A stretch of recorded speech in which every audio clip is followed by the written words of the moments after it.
राधे राधे। आज मैं आपको सुनाने जा रही हूँ एक ऐसी पौराणिक कथा जिसमें अहंकार टूटता है, गलतियाँ सामने आती हैं और प्रभु की कृपा मनुष्य के पूरे जीवन को पलट देती है। यह है बुधवार व्रत की चमत्कारी कथा।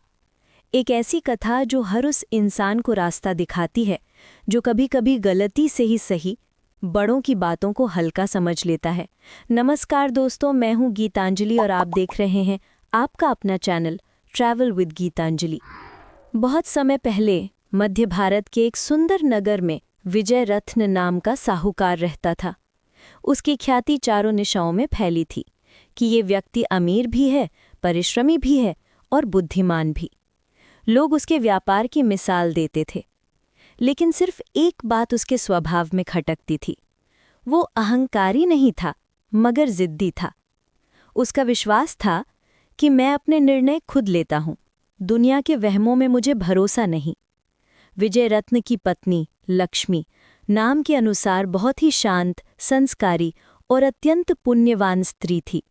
उसका स्वर इतना मधुर था कि घर में जैसे ही वो बोलती, मानो आंगन में कोयल की आवाज़ गूंज उठती।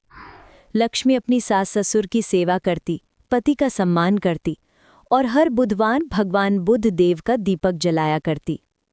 वो भगवान बुद्ध देव को शिव का ही एक मंगलकारी स्वरूप मानती थी। एक बार कुछ महीनों बाद साहूकार अपनी पत्नी को लेने ससुराल पहुंचा। ससुराल वालों ने बड़े हर्ष से स्वागत किया, धोती पहनाई, आरती उतारी, मिठाइयाँ परोसी। जब विदाई का समय आया, ससुर जी ने विनम्र स्वर में कहा, बेटा, आज बुधवार है, आज यात्रा नहीं करते। आज प्रस्थान करना अशुभ माना जाता है, एक रात और ठहर जाओ। लक्ष्मी की माँ ने भी अनुरोध किया, बेटा, बड़ों की बात मान लेना बहुत बड़ा पुण्य है, कल चले जाना, आज नहीं। लेकिन साहूकार हल्की मुस्कान के साथ बोला, मैं इन बातों को वहम समझता हूँ। अगर सब कुछ भगवान की इच्छा से होता है तो किसी दिन की मनाही क्यों, हम आज ही चलेंगे। लक्ष्मी ने भी धीरे से कहा, जी, अगर माता पिता कह रहे हैं तो शायद कोई कारण होगा। लेकिन साहूकार की जिद, उसका स्वभाव और अपने निर्णय पर विश्वास, इन सब ने मिलकर उसे रोकने नहीं दिया। ससुराल वालों ने अनमने मन से विदाई दी। न जाने क्यों लक्ष्मी का मन बिल्कुल शांत नहीं था, जैसे कोई अदृश्य भय उसके हृदय में फुदकी मार रहा हो। बैलगाड़ी गांव के पगडंडियों से निकलकर कच्चे रास्ते की ओर बढ़ी। आकाश साफ था, हवा हल्की थी, सब कुछ सामान्य लग रहा था। लेकिन 2 कोस आगे जाते ही अचानक धम्म से आवाज हुई। बैलगाड़ी का पहिया टूटकर गिर पड़ा। दोनों चौंक गए। कोई बड़ा पत्थर भी नहीं था, कोई गड्ढा भी नहीं, फिर पहिया कैसे टूट सकता था? लक्ष्मी ने मन ही मन सोचा, कहीं सच में आज यात्रा नहीं करनी चाहिए थी। लेकिन साहूकार ने तुरंत कहा, चलो पैदल ही चल लेते हैं, मैं ऐसी चीजों से नहीं डरता। गाड़ी किनारे रख दी गई और वे दोनों पैदल चलने लगे। 2 कोस और चले होंगे, धूप थोड़ी तेज होने लगी। पत्नी के माथे पर पसीने की बूंदें चमक उठी। लक्ष्मी ने थक कर कहा, जी, थोड़ी देर रुक जाएं, प्यास बहुत लग रही है। साहूकार ने तुरंत कहा, तुम यहीं पेड़ के नीचे बैठो, मैं पास के कुएं से पानी लाता हूं। पत्नी बैठ गई। साहूकार पानी लेने चला गया। उसे क्या पता था, अब उसके जीवन की सबसे बड़ी परीक्षा शुरू होने वाली थी। कुछ देर बाद जब साहूकार लौटा, उसके पैरों के नीचे से जमीन खिसक गई। पत्नी के पास कोई और आदमी बैठा था, जो बिल्कुल उसी जैसा दिखता था। वही चेहरा, वही कपड़े, वही आवाज, वही हाव भाव। पत्नी भी दोनों को देखकर अवाक रह गई। जब दोनों ने एक साथ लक्ष्मी कहकर पुकारा, वो कांप गई। साहूकार ने क्रोध में पूछा, तू कौन है, मेरी पत्नी के पास क्यों बैठा है? दूसरा व्यक्ति बोला, ये मेरी पत्नी है, मैं इसे अभी ससुराल से विदा कराकर लाया हूं। तुम कौन हो जो बीच में आकर मेरे परिवार को तोड़ना चाहते हो? साहूकार गुस्से से चिल्लाया, झूठे, ठग, चोर, ये मेरी पत्नी है। लेकिन प्रतिरूप बोला, तुम झूठ बोल रहे हो। पत्नी को प्यास लगी, पानी मैं लेकर आया हूं, मैंने पिला भी दिया है। तुम यहां से भाग जाओ, वरना सिपाही बुलाऊंगा। लक्ष्मी स्तब्ध थी, उसकी आंखों में आंसू भर आए। हे भगवान, ये क्या हो रहा है? दोनों पुरुष लड़ने लगे। आसपास के लोग इकट्ठा हो गए। फिर कुछ सिपाही आए और दोनों को राजा के दरबार ले गए। राजा ने दोनों को देखा तो कुछ देर तक हैरान रह गया। वो भी फर्क नहीं कर पाया कि असली कौन है। पत्नी को बुलाया गया, लेकिन वो भी दोनों को देखकर रो पड़ी।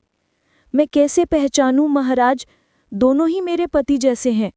आखिरकार राजा ने घोषणा की, इन दोनों को कारागार में डाल दो। जब तक सत्य स्पष्ट न हो, दोनों कैदी रहेंगे। ये सुनकर असली साहूकार के अंदर मानो पहाड़ टूट पड़ा। उसने सोचा, एक गलती, एक निर्णय, एक अहंकार और पूरा जीवन बर्बाद हो गया। जैसे ही सिपाही उन्हें कैद करने ले जाने लगे, अचानक राज दरबार में तेज प्रकाश फैल गया। लोग डरकर पीछे हट गए। सिपाही जमीन पर गिर पड़े। राजा खड़ा रह गया पर आंखें झुका ली। आकाश से गंभीर धीमी दिव्य आवाज आई, विजय रत्न, तूने बड़ों की बात नहीं मानी। बुधवार के दिन यात्रा की, अहंकार किया, इसलिए ये सब हो रहा है।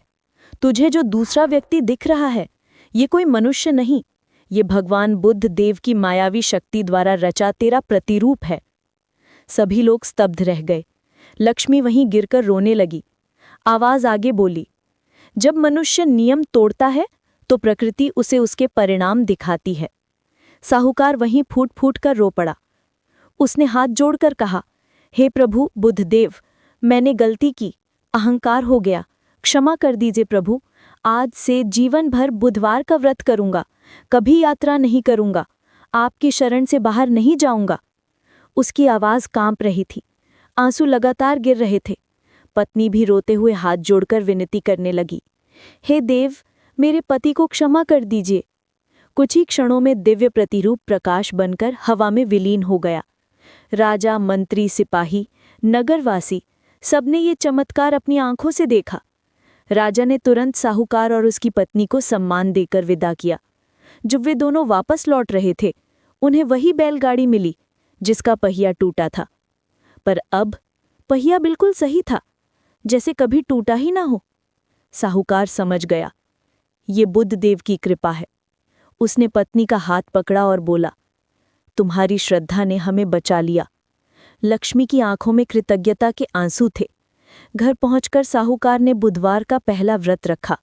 पूरी श्रद्धा, भक्ति, विनम्रता से धीरे धीरे उनका व्यापार बढ़ने लगा, धन आने लगा, घर में शांति आने लगी, संबंध मधुर हुए, पुत्र, धन, स्वास्थ्य सब में वृद्धि हुई। लोग कहते, जहां बुधवार की पूजा होती है वहां बुद्ध देव स्वयं निवास करते हैं। साहूकार आजीवन बुधवार का व्रत करता रहा। हर बुधवार गरीबों को दान देता, गौ सेवा करता और बुद्ध देव के मंदिर में दीपक जलाता। उसकी जीवन गाड़ी जो कभी टूटी थी, अब इतनी स्थिर चली कि संत और विद्वान भी उसकी मिसाल देते। उसने सीखा कि अहंकार मनुष्य का सबसे बड़ा शत्रु है और श्रद्धा उसका सबसे बड़ा लक्षक। इस प्रकार बुधवार का व्रत करने से मनुष्य के जीवन में बुद्धि, धन, लाभ, शांति और परिवार में सुख, समृद्धि आती है। जो व्यक्ति श्रद्धा से बुधवार का व्रत करता है, बुद्ध देव उसकी हर मनोकामना पूरी करते हैं। तो दोस्तों, मिलते हैं अगली वीडियो में आपके अपने चैनल ट्रैवल विद गीतांजलि पर ही कुछ और नई जानकारी के साथ। और अगर आपको ये जानकारी अच्छी लगी हो तो इस वीडियो को लाइक करें, अपने दोस्तों के साथ शेयर करें और हमारे चैनल को सब्सक्राइब करना बिल्कुल ना भूलें। तब तक के लिए राधे राधे।